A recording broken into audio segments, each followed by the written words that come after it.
ጤና ይስጥልኝ የህብረታችን ፕሮግራም ተከታታዮች እንደምን ሰነበታችሁ። ባለፉት ጊዜያት የተለያዩ ጉዳዮችን እያነሳን ውይይት አድርገናል። አንዳንድ አስተያየቶችን አነባለሁ፣ እከታተላለሁ። በጣም ገንቢ ናቸው፣ አስተማሪ ናቸው። ለወደፊቱ ውይይቶቻችንም አዳዲስ ርዕሰ ሀሳቦችን እንድናነሳ የሚጋብዙ ናቸው እና አስተያየት ለምትሰጡ ሁሉ በማመስገን ልጀምር። ወደፊትም እንደዚሁ እንድትበረታቱ አንዳንድ ሀሳቦችን ሼር እንድታደርጉኝ በትህትና ጠይቃለሁኝ። እንግዲህ የዚህ ፕሮግራም ዓላማ ባለፈው እንዳነሳ ነው ደጋግመን እንዳነሳ ነው የማስተማር አይነት ሳይሆን የመግለጽ አይነት ሳይሆን አንዳንድ ጭብጦችን እያነሳን በነዛ ዙሪያ የውይይት ሀሳብ ማጫር ነው። የበለጠ በፖለቲካ ፓርቲዎች አካባቢ በተለይ ውይይት እንዲደረግ ነው እንግዲህ ዓላማው።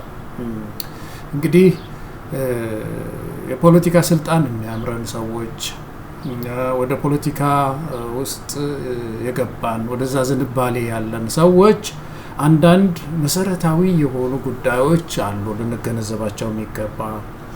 ፖለቲካ ፓርቲ ውስጥም ስንገባ ስንሳተፍ አጥብቀን ልንይዛቸው የሚገቡ ጉዳዮች አሉ። እንግዲህ ኦቶሪቲ እንዳልኳችሁ ወይም ስልጣን ሲያምር ኃይል ሲያምረን ያንን ስልጣን ያንን ፓወር ያንን ኦቶሪቲ ይዘን ምንድን ነው የምናደርገው የሚለው ወሳኝ ነገር ነው። ከሁሉም በላይ ባለፈው ጊዜ እንዳነሳ ነው የምናመጣቸው መርሆዎች ፕሪንሲፕልስ የምንከተላቸው አስተሳሰቦች አይዲዮሎጂስ የሚባሉት በእድገት ላይ በሀገር እድገት ላይ ሁለንተናዊ እድገት ላይ ከባድ ተጽዕኖ ይኖረዋል። እንግዲህ ውሳኔ ሰጪ ስለሚሆን የስልጣን የያዘ ሰው ኃይል የያዘ ሰው የዚህ ሰው እምነት የዚህ ሰው ፕሪንሲፕል ሊያጠፋም ሊያለማም ይችላል ማለት ነው። ስለዚህ አንዳንድ ጉዳዮች ላይ የጠለቀ ውይይት ማድረግ እና ጥሩ ቁመና ላይ ጥሩ የፖለቲከኛ ተክለሰውነት መያዝ ያስፈልጋል ማለት ነው። እንግዲህ ባለፈው ጊዜ እድገት ምንድን ነው ብለን ተወያይተናል። አንድ ፖለቲከኛ እድገት እንዴት ነው የሚረዳው? እንዴት ነው መረዳት ያለበት? እድገት ለመሆኑስ ምንድን ነው የሚለው ላይ ሀሳቦች አንስተን ተወያይተናል። ቀደም ባሉት ጊዜያት ደግሞ በተለይ ኤትኒሲቲ ወይም ብሔር የሚለውን እንዴት ነው መረዳት ያለብን? ብሔር ራሱ ምንድን ነው? አይደንቲቲ ፖለቲክስ ምንድን ነው በሚለውም ላይ እንደዚሁ ተወያይተናል እና አንዳንድ አንኳር ጉዳዮች አንድ ፖለቲከኛ አንድ የፖለቲካ ሰው በተለይ ወጣቶች ላይ ያተኮረ ነው ብለናል ባለፈው። አጥብቆ ሊይዛቸው የሚገባው ሊመረምራቸው የክሪቲካል ቲንኪንግ የሚባለው የቆፈረ በደንብ ሀሳቦችን ሊመረምር ይገባል እና አንዳንድ ጭብጦችን እያነሳን ነው እየተወያየን ያለ ነው። የዛሬውን በጣም ሀያል ሀሳብ በጣም ሚዲያ ነው የዛሬው አጀንዳችን። ሚዲያን የፖለቲካ ሰው እንዴት ነው መረዳት ያለበት የሚለው ላይ ነው እና እንዳልኳችሁ እንግዲህ ሚዲያ ባለሙያ አይደለሁም እኔ ከዚህ በፊትም ያነሳው ይመስለኛል፣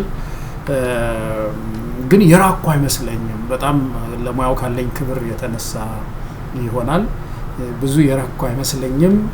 አንዳንድ ኮርሶችንም ለነገሩ ወስጃለሁ ስነ ጽሁፍ ስማር እና ትልቅ ክብር ለዚህ ዘርፍ ለዚህ ሙያ አለኝ። ስለዚህ የዛሬው ውይይታችን ስለ ሚዲያ ማለት ምን ማለት ነው ያልኩ በዛ ላይ ትምህርት ለመስጠት ሳይሆን ከፖለቲካ አንጻር ሚዲያ ፖለቲከኛው ፓርቲዎች በተለይ ስልጣን ላይ ያለ ፓርቲ እንዴት ነው ሊያየው እንዴት ሊንከባከበው ይገባል የሚለውን ነው አተኩረን የምንወያይበት። እንግዲህ ተመልከቱ አንድ አራት ነጥቦች እናነሳለን። አንደኛው ለአንድ ፖለቲከኛ ሚዲያ ማለት ምን ማለት ነው በሚለው ላይ ትንሽ ውይይት እናደርጋለን። ሁለተኛ የኢትዮጵያ ሚዲያ ነጻነት የህግ ማዕቀፎችንም ትንሽ እናያለን። ምንድነው የህግ ማዕቀፋቸው? የህግ ሽፋን ምን ተሰጥቶታል የሚዲያ ነጻነት በሚለው ላይ ትንሽ እንመለከታለን። ሶስተኛ የኢትዮጵያ የሚዲያ ነጻነት ደረጃውንም ለዚሁ ከሌላው ዓለም አንጻር ምን ደረጃ ላይ ነው ያለውንም የሚለውን እናይና ለሚዲያ ነጻነት የፖለቲካ ቁርጠኝነት ወሳኝ መሆኑን ትንሽ አንስተን ተወያይተን እንጨርሳለን ማለት ነው። እንግዲህ መጀመሪያ ለመሆኑ ሚዲያ ምንድን ነው? አንድ ጋዜጠኛ ባለው ኃይለ ቃል ልጀምር እና ሚዲያ ማለት አለ ይሄ ጋዜጠኛ የዲሞክራሲ ኦክሲጅን ነው ማለት በጣም ኃይለኛ ቃል ነበር የተጠቀመው። የዲሞክራሲ ኦክሲጅን ነው እና አንድ ሀገር ውስጥ መቼም ፖለቲከኛ የተባለ ሁሉ የሚደክምለት ነገር መቼም መዝሙራችን ሁሉ ንግግራችን ሁሉ ዲሞክራሲ ነው። የፓርቲዎች ስም መንጠልጠሉ አይቀርም። ዲሞክራሲ ከኋላም ወይ ከፊት ይኖራል። በንግግሮቻችን መካከል መቼም ዲሞክራሲ በማኒፌስቶቻችን ውስጥ ዲሞክራሲ ነው እና የዲሞክራሲ ትንፋሽ ሚዲያ ነው ማለት እንደ ኦክሲጅን ነው። አንድ ሀገር ውስጥ ዲሞክራሲ አለ የለም ለማለት የምንለካባቸው ኢንዲኬተርስ ይኖራሉ። ኢንዴክስ አለ። ከዛ ውስጥ ዋናው ምናልባት እንደ ትንፋሽ ነው ያየው ሰውየው ልናየው የሚገባው ሚዲያ ነው ማለት እኔ በጣም እስማማለሁ። እውነት ነው። ህልው አለው ወይ ዲሞክራሲ እዚህ ሀገር ይተነፍሳል ወይ አለ ወይ ዲሞክራሲ ማሳያ ብንባል ቶሎ ሊመጣልን የሚችለው የሚዲያ ነፃነት ነው እና በዚህ ደረጃ የአንድ ማህበረሰብ የአንድ ሀገር እድገት የዲሞክራሲ እድገት የሚታይበት አንድ አንኳር ጉዳይ ስለሆነ ዋና ጉዳያችን ነው ማለት ነው ለፖለቲከኞች። እንግዲህ ፖለቲከኛ ነኝ ለሚል ሰው አንድ ትልቅ ዋና ጉዳዩ ነው። ኮርስ ላይ ወስድ ይችላል የሚዲያ ኮርስ። ነገር ግን ስለዚህ ስለ ሚዲያ ጉዳይ ጥሩ የበሰለ ነገር መያዝ ይገባዋል ማለት ነውና በዚህ ደረጃ እንግዲህ ልናየው እንችላለን። በሁለተኛ ደረጃ ወደ ሪፐብሊክ መጣ አንድ ህዝብ ለማለት የሚዲያ ነፃነት መታየት መቻል አለበት። እንግዲህ ዓለም ሁሉ ወደ ሪፐብሊክ ነው ተሻገርኩ የሚለው የተሻገርኩ ነኝ የሚያለም የሚፍጨረጨረው አንዳንዱ ወደ ሪፐብሊክ ነው። ሪፐብሊክ ማለት የህዝብ የበላይነት ማለት ነው። እንግዲህ ከዘውዳዊ ስርዓት ከአምባገነናዊ ስርዓት ሁሉ ወጥተን ወደ ህዝብ የበላይነት ገብተናል ወይም ወደዛ ነው መግባት የምንፈልገው የሚሉ ህዝቦች ሁሉ የሚያልሙት ነገር ምንድነው? ሪፐብሊክ የተባለውን ጽንሰ ሐሳብ ነው። ሪፐብሊክ ማለት የህዝብ የበላይነት ማለት ነው። እንግዲህ የህዝብ የበላይነት አለ የለም የሚለውን ለማሳየት ነፃ ሚዲያ አለ የለም የሚለው ይወስነዋል ማለት ነው። ነፃ ሚዲያ ወይም ሚዲያ በምድሪቱ ውስጥ አለ ወይም የለም የሚለው ሪፐብሊክ የሀገር ወደ ሪፐብሊክ ተሻግሯል ወይ አልተሻገረም የሚለውን ይወስነዋል ማለት ነው። ስለዚህ ያ አንድ ትልቅ ጉዳይ ነው። የህዝብ ስልጣን የህዝብ ሉዓላዊነት መለኪያ ዋና ጉዳይ ስለሆነ ሚዲያ ዋና ጉዳይ ነው። ለፖለቲከኛ ለፓርቲዎች ሁሉ ዋና ጉዳይ ነው ማለት ነው። ከዛ ባሻገር ሚዲያ የህብረተሰብን ፍላጎት ኒድ የምንለውን ሁሉ የምናጠናበት ነው የምናገኝበት ነው። የህብረተሰብ ፍላጎት ከምንቃርምበት መስክ አንዱ ሚዲያ ነው። ምሁሩ ይጽፋል፣ የኢኮኖሚ ጉዳይ ይጽፋል፣ ለኢኮኖሚ ፖሊሲ ግብአት የሚሆኑ በሚዲያው ላይ ይጽፋል፣ ያሳትማል። ህዝቡ አስተያየቱን ይሰጣል፣ የሚነቅፈውን ይነቅፋል፣ የሚያበረታታውን ያበረታታል እና የህዝብን አስተያየት የምሁራንን አስተያየት ትችት ሁሉ ስንመለከት የህብረተሰቡን ፍላጎት አቅጣጫዎች እናይበታለን ማለት ነው። ስለዚህ አንድ ሚዲያ ለአንድ ፖለቲካ ፓርቲ ለፖለቲከኞች ሁሉ መማሪያ ነው ማለት ነው። የህብረተሰብን ፍላጎት የምናገኝበት ነው ማለት ነው። ስለዚህ ትልቅ ቦታ የምንሰጠው ጉዳያችን ማለት ነው በፖለቲካ ጉዳያችን ውስጥ እንግዲህ ተመልከቱ። ሶስተኛ እንግዲህ የህብረተሰብ ሚዲያ ስለ ሚዲያ ስናወራ መቼም ይሄ የተጻፈ ሚዲያ የሚታተም ሚዲያ ቴሌቪዥኑን አሁን ደግሞ ሶሻል ሚዲያ እንደልብ መጥቷል። ሶሻል ሚዲያ ሁሉ እንዳለ ሆኖ ደግሞ ህብረተሰቡ አንድ ሚዲያ አለው። በተለይ የታፈነ ህዝብ ሲሆን ይገርማቸዋል። በአምባገነን ስርዓት ውስጥ ያለ ህዝብ ሲሆን ደግሞ የራሱ ሚዲያ አለው። ይሄ ቃል በሚዲያ ውስጥ ይካተት በሚዲያ ባለሙያዎች በኩል አስተያየት የሚሰጥበት ይሆናል። ግን እኔ እንደው እንዳንድ በፖለቲካ ውስጥ እንደሚሳተፍ ውስጥ ሳየው ስነ ቃል ኦራል ሊትሬቸርስ ራሳቸው የህብረተሰብን ፍላጎት የምናይበት እንደ ሚዲያ ልናየው የሚገባ ጉዳይ በየጊዜው ዘመኑ የሚመስል ስነ ቃል ሊሆን ይችላል የምንሰማው። ነገር ግን ያንን ማጥናት ህብረተሰቡ ምን አለ የሚለውን ለማወቅ ይጠቅመናል ማለት ነው። ቀደም ባለው ጊዜ ለምሳሌ በደርግ ጊዜ በሚዲያ ታሪክ ውስጥ እንደምታውቁት አሁን በአፄ ኃይለ ሥላሴ ጊዜ ትንሽ ሻል ይላል። ወደ ደርግ ስንመጣ በጣም ሚዲያ የሚባል ነገር እንደ ጠላት ነበር የሚታየው። አንድ መስመር ብቻ ነው ያለው፣ አብዮቱን መደገፍ ብቻ ነው። ከአብዮቱን አለመደገፍ የሚባል ነገር መጻፍም አይቻልም እና በጣም አደገኛ ጊዜ ነበር እና ያን ጊዜ ህብረተሰቡ ሲታፈን ስነ ቃሎች በስነ ቃል በኩል ይተነፍስ ነበር። እንግዲህ ዲሞክራሲ ያጣ ሰው በስነ ቃል በኩል ይተነፍሳል። ከዚህ በፊት ነግራችሁ እንደሆነ አላቅም፣ ሰዎች ሲሉ ነው የሰማሁት። በደርግ ጊዜ ሰፈራ ውጡ ይባላል እና ሰፈራ የሚወጡ ገበሬዎችን ደግሞ እንግዲህ መንግስት ሚዲያዎች እየመጡ ያናግሯቸዋል። እንዴት ነው ምናምን ሲሏቸው ሰፈራ በጣም ጥሩ ነው፣ እግዚአብሔር ይስጥልን፣ ይሄ ፀሐይ የሆነ መንግስት እናመሰግነዋለን ይላሉ አሉ። ግን ማህበር ቤት ደግሞ ቁጭ ብለው በማሲንቆ ሲጫወቱ ረሱም ደግ ነበር፣ ቆፍሩም ደግ ነበር፣ እንደ ጫጩት ዶሮ ስፈሩ ባል ነበር ብለው ደግሞ ያንኑ ሰፈራ ሲረግሙ ይታያል። እና የህብረተሰብ ፍላጎቱ የነፍሱ ሌላ ጋር ነው ያለው ማለት ነው። እዚህ ህዝብ በአንደበቱ ግን ይሸነግላል ማለት ነው። ምክንያቱም ለመኖር ሲል ነው፣ ሌላ ለመታሰር ሲል። ነገር ግን በማህበራዊ አጋጣሚዎቹ ደግሞ ያንን ነፍሱን ይተነፍሳል። ያ የነፍሱን የሚተነፍስበት ቦታ እሱ ለፖለቲካ ፓርቲዎች ወሳኝ ነው፣ የህብረተሰብ ፍላጎት የምናገኝበት ነው። እና በዚህም ዘመን አሁን ብዙ ህብረተሰቡ በተለያዩ ወጣቱ እንደ ቀልድ እያደረገ በዘመንኛ ቋንቋም እያዋዛ በቀልድም እያዋዛ የሚናገራቸው እነሱ የህብረተሰብ ፍላጎት ወይም ኒድ የምንለውን ያሳዩናል ማለት ነው። ስለዚህ ፓርቲዎች ለዚህም ትኩረት መስጠት አለባቸው ብዬ አምናለሁ። ከዛ ባሻገር እንግዲህ ሚዲያ በአጠቃላይ ኢኖቬሽን ማለት እኮ ኢኖቬሽን ፈጠራ ማለት ነው። የህብረተሰብ አስተሳሰብ ሳይገደብ፣ መናገር መብቱ ሳይገደብ፣ የመጻፍ መብቱ ሳይገደብ ከተለቀቀ አሳሪ ከሌለው ኢኖቬሽን ወይም ደግሞ ፈጠራ ይበረታታል። የፈጠራ አየር ይሞላል በምድሪቱ ውስጥ። በቃ የፈጠራ አየር የፈጠራ ስፒሪት በምድሪቱ ውስጥ ያብባል። ያን ጊዜ ፖለቲከኞች ከዚህ ወስደን እኮ ነው እንግዲህ ወደ ፖሊሲ እንቀይረዋለን በተደራጀ ሁኔታ በተግባር ላይ ለማዋል ማለት ነው እንጥራለን ማለት ነው። ስለዚህ ሚዲያ ሲታፈን ኢኖቬሽን ወይም ደግሞ ፈጠራም አብሮ ይታፈናል። ስለዚህ እኛ ፖለቲከኞች ለዚህ ትልቅ ክብር ለሚዲያ ክብር ትልቅ ክብር ያለን አንዱ ሚዲያ ከኢኖቬሽን ጋር ስለሚያዝ ነው። ከዛ ባሻገር ደግሞ ሚዲያ ሲነቃቃ ህብረተሰቡ በጣም ቫይብራንት ይሆናል። ጠያቂ ማህበረሰብ፣ ተሳታፊ ማህበረሰብ እንዳለ ቫይብራንት ይሆናል። በቃ ተነቃቂ ማህበረሰብ ይፈጠራል ማለት ነው። ድብ አይልም፣ ዝም አይልም፣ መብቱን የሚጠይቅ ነው። መንግስትን ያተጋዋል፣ ይኮረኩረዋል፣ ያተጋዋል፣ በጣም እንዲተጋ ያደርገዋል። ፓርቲዎችም ደግሞ እየተነቃቁ እንዲሄዱ፣ ሲቪክ ድርጅቶችም እየተነቃቁ እንዲሄዱ አጠቃላይ ህብረተሰባዊ የሆነ መነቃቃትን ያመጣል።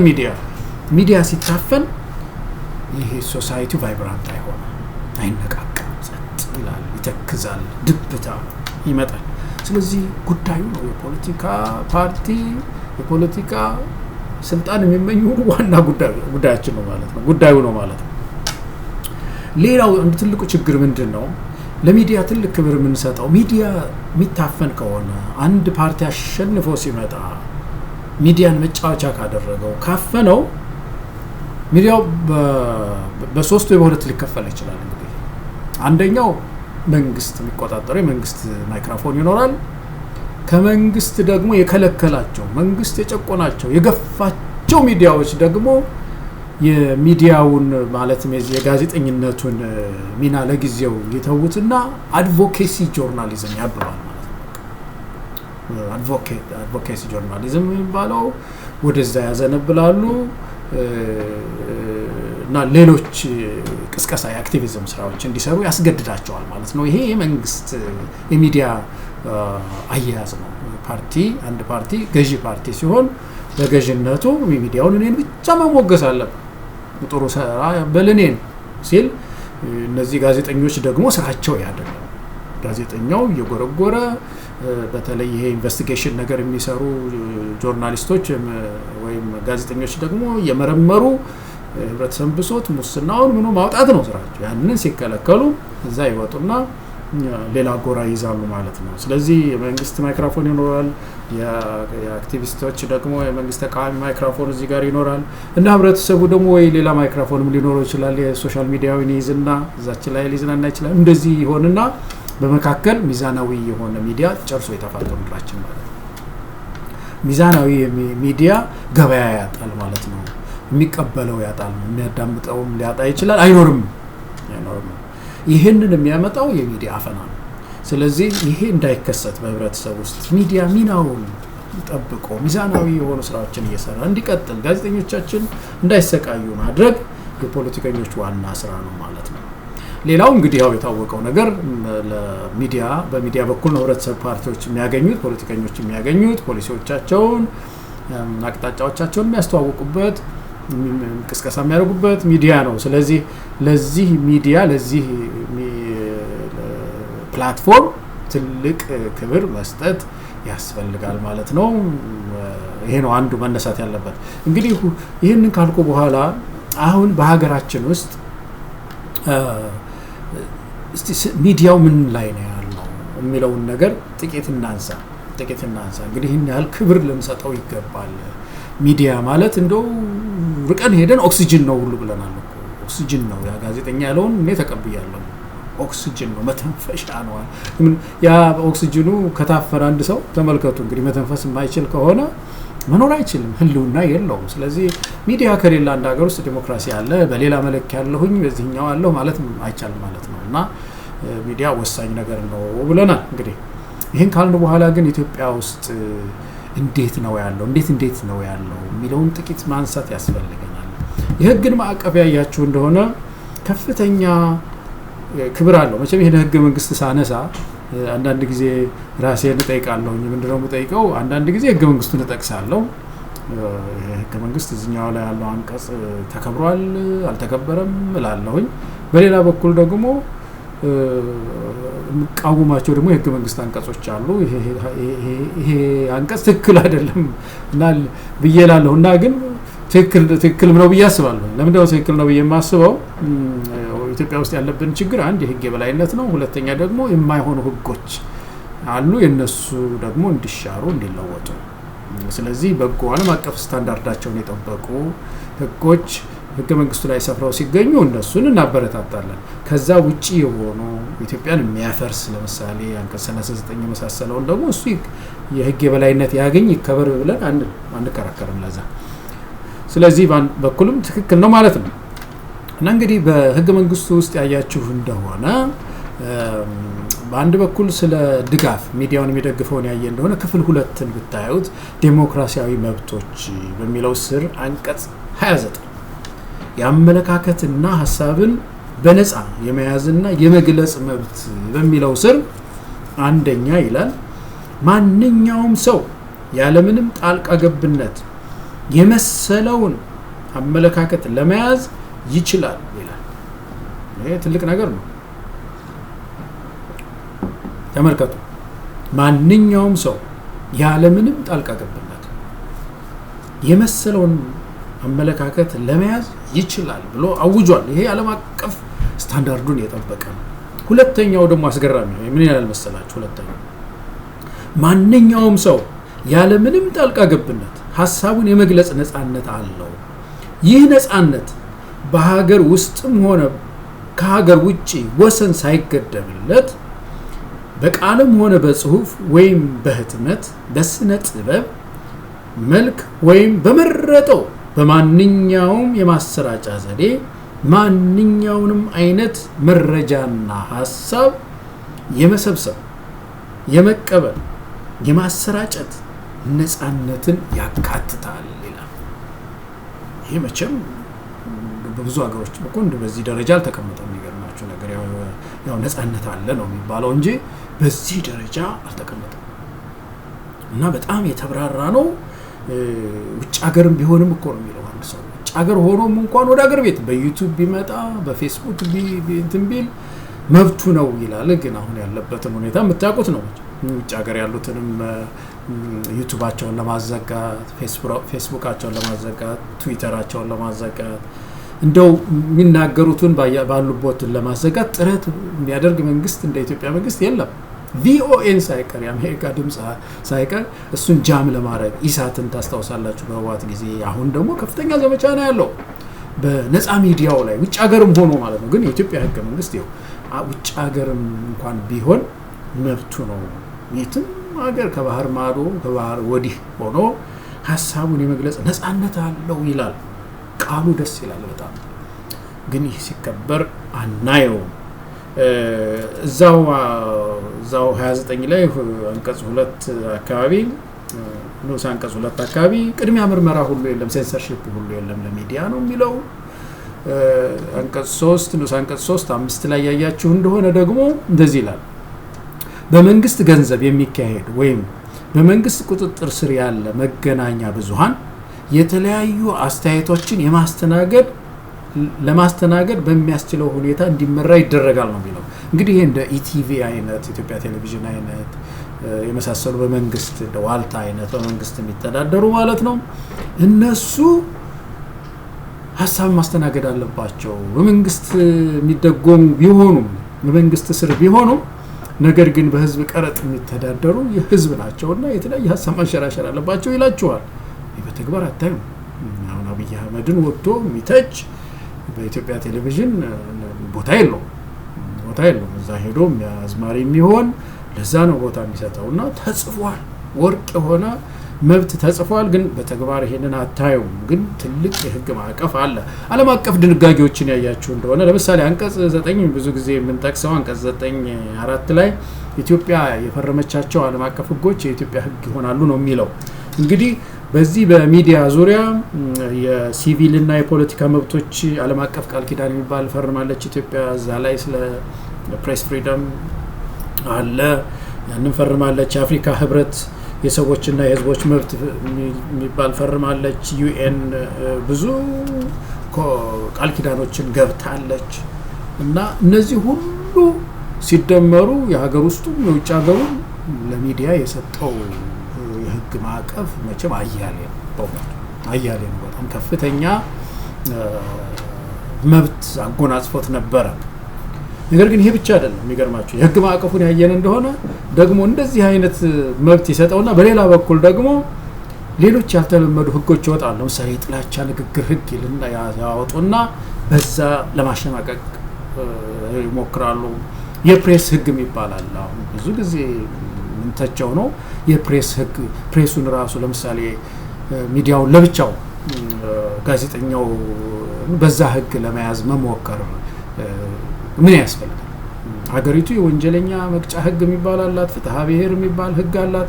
አንድ ጋዜጠኛ ጥላቻ አስተላልፎ ከሆነ ሌላ በደል ፈጽሞ ከሆነ በዛ በሀገሪቱ ህግ መሰረት ይሄዳል። ለብቻው ህግ አውጥቶ የማስፈራራት ነገር ወንጀል አንድ ጋዜጠኛ ሊሰራ ከሆነ በዚህ እንይዘዋለን ይባላል። ህግ አለ እዛ በቃ ወንጀለኛ መቅጫ አለ፣ ፍትሐ ብሔር በቃ። ስለዚህ እንደዚህ የመሳሰሉ የጥላቻ ንግግር ተብሎ ይወጣና በዛ ላይ ጋዜጠኛውን ለማሸማቀቅ ይሞከራል እና በህግም በሌላ ህግ ደግሞ በአሳሪ ህግም ደግሞ ይህንን ሚዲያውን ለመምታት ሲሞከር ታያላችሁ። ከህግ ውጭ ግን ያለው በደል ይበልጣል። ኢትዮጵያ ውስጥ እንደምታውቁት ማሰር፣ ማንገላታት፣ ሚዲያዎችን የመዝጋት የኢንተርኔት ሚዲያዎችን የመዝጋት ሴንሰርሺፕ በተለይ ደግሞ እንደዛ የማድረግ በጣም ከባድ ተጽዕኖ አለበት ሚዲያው እና ይህንን እኛ ፖለቲከኞች መረዳት መቻል አለብን። እንግዲህ ስልጣን የሚመኝ ሰው ወደ ስልጣን የሚዘረጋ ሰው ሁሉ ከምንድነው ይሄንን የምናላቅቀው? ምንድነው ፓወር ኦቶሪቲ በእጁ ሲገባ እንደ ፓርቲ እንግዲህ የመንግስት ሲሄድ ማለት ነው። እንዴት ነው የምናደርገው ይሄን ሚዲያ የሚለው ትልቅ የቤት ስራ ነው ማለት ነው። አንዱ ትልቁ እርምጃ ትንፋሽ ኢትዮጵያ ታገኝ ዘንድ ነው። ኦክሲጅኗ ነፃ ንጹህ አየር ትተነፍስ ዘንድ ጋዜጠኛው ጽፎ ዘና ብሎ የሚተኛባት ምድር፣ ማሸማቀቀው እንደውም የሚጠበቅበት ምድር የጻፈ ብዙ መንግስትን የሚተች ጋዜጠኛ የሚጠበቅበት በጥንቃቄ መንግስት በሴኩሪቲ የሚጠብቅበት ምድር መሆን አለበት። ስለዚህ ወደዛ መታገል መቻል አለብን። ይገርማችኋል አሁን አንዳንድ ጥናቶችን ያያችሁ እንደሆነ አሁን እኛ እንተቻለን ግን ዓለም አቀፉን ኮሚኒቲ ያያችሁ እንደሆነ ጥናቶች የሚያሳዩትን ማለት ነው። ለምሳሌ ግሎባል ኢንቨስቲጌቲቭ ጆርናሊዝም ኔትወርክ የሚባል አለ በየጊዜው እንትን ደረጃ የሚያወጣ አሁን ሜይ 2025 ላይ ያወጣውን ያያችሁ እንደሆነ ኢትዮጵያ very serious በሚባለው ወይም ደግሞ በጣም አደገኛ ሁኔታ ውስጥ ናት በሚባለው የመጨረሻው ደረጃ ላይ ያለችው በደማቁ በቀይ ተቀልማለች። እነዚህ በደማቁ በቀይ የተቀለሙት በሙሉ የሚዲያ ነፃነት የሌለባቸው አገሮች ናቸው። very serious ችግር ያለባቸው ተብላ ተቀምጣለች። ፍሪደም ሃውስ የሚባል አለ። ዓለምን ሁሉም ያጠና ነው። የታወቀ ተቋም ነው እዚህ አሜሪካ ውስጥ ያለ ፍሪደም ሃውስ። እንግዲህ ፍሪ የሚላቸው አሉ ነፃ ሀገር ወይም ደግሞ ፓርትሊ ፍሪ ግማሽ አካላቸው ደህና ነው። ሚዲያው ትንሽ ዲሞክራሲ ትንሽ ይተነፍሳል ማለት ነው። አለ ግን ይመታል፣ በተለያየ ዘዴ ይመታል ግን አለ ህይወት አለ እዛ ማለት ነው። ናት ፍሪ የሚባል ደግሞ አለ ማለትም ፍሪ ያልሆነ። እነዚህ በፍሪደም ሃውስ ውስጥ ኢትዮጵያ ነፃ ካልሆኑ ናት ፍሪ በሚባለው የመጨረሻው ደረጃ ላይ አስቀምጧታል በጥናት ማለት ነው። ኬንያን ያያችሁ እንደሆነ ጎረቤት ሀገር ኬንያ አሁን ፓርትሊ ፍሪ ነው የምትባለው በተወሰነ ደረጃ ነፃናት እንደውም እያደገ ነው የመጣው። አሁን እንደው ፍሪ በሚባለው ደረጃ ልትደርስ ምንም አልቀራትም ኬንያ።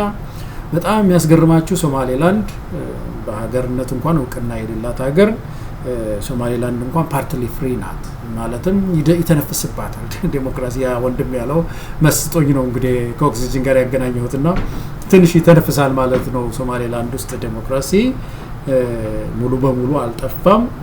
ደቡብ አፍሪካ ዴሞክራሲ በጣም ይተነፍስባታል፣ ፍሪ ነው። ቶጎ አፍሪካ ውስጥ ያያችሁ እንደሆነ እንደዚሁ ዴሞክራሲ ያቃስታል ግን አለ። ዛምቢያ ዴሞክራሲ ያቃስታል ግን አለ፣ ይተነፍሳል። እንግዲህ ኢትዮጵያ ውስጥ የለም ታፍኗል የሚል ነው። እንግዲህ ከሌላው ሀገር አንፃር ስናይ በታሪካችንም እኛ የምንቀድማቸው ሀገሮች ዛሬ እነሱ በተወሰነ ደረጃ ነፃ ናቸው ወይም ደግሞ ዴሞክራሲ ብዙ ዱላ ቢበዛበትም ግን አለ። እኛ ሀገር ግን በጣም ያስገርማል። በጥንት ጊዜ ነገስታትን ሁሉ መተቸት ይቻል ነበር በማሲንቆ ይዞ በአዝማሪም በምንም። አሁን ግን ከባድ ችግር ውስጥ ወድቋል ዴሞክራሲያችን፣ የሚዲያ ነፃነታችን። ሲፒጄም ያወጣው ያያችሁ እንደሆነ እንደዚሁ ወደ 145ኛ ነው ወጣች የሚለው 36.9 ነጥብ አገኘች የሚለው። ያ ማለት እንግዲህ በዓለም ላይ ካሉ የመጨረሻዎቹ ሀገሮች መካከል ናት። ቅድም ያልኳችሁ ፍሪ ያልሆነች ነፃ ያልሆነች ሀገር ናት ነው የሚለው። ስለዚህ ሚዲያው በአጠቃላይ እኛም የምናውቀው ነገር ግን ዓለም አቀፍ ኮሚኒቲውም በጥናት ያረጋገጠው ነው ማለት ነው። ኢትዮጵያ ውስጥ አይተነፍስም፣ ጋዜጠኛ አይተነፍስም፣ ህዝብ አይተነፍስም። ትንሽ ለመተንፈስ የሞከረ ሁሉ ተባሮም ይያዝባት ነው። ዛሬ አንድ ዜና የሁኛ ጋዜጠኞች የሆነ ሻይ ቤት ቁጭ ብለው ሲጫወቱ ቆይተዋልና ፖሊስ ይዛቸዋል። የባለስልጣን ስም እየጠራችሁ በኋላ ሲመረመሩ የባለስልጣን ስም እየጠራችሁ ስትናገሩ ተሰምቷልና ምንድነው የምትሉት? ምን ተብሎ ነው አሉ የተጠየቁት። እንግዲህ ፖሊስ ጣቢያ ሄደው በዚህ ደረጃ የወረድንበት ጊዜ ያለ አይመስለኝም። በጣም ያሳዝናል። እና በዚህ ደረጃ ጋዜጠኛው እየተሸማቀቀ ይገኛል። ስለዚህ የፖለቲካ ፓርቲዎች ሁሉ ትግላችን በእውነት ይህንን አካላችንን ሚዲያን ጋዜጠኛውን ፍሪ ማድረግ ከነፃ ካልሆነች ሀገር ወደ ነፃ ሀገር የማድረግ ትግል ይጠበቅብናል ማለት ነው። እና ውይይት በየፓርቲው ያስፈልገናል። ሚዲያውን ብቻ አንስተን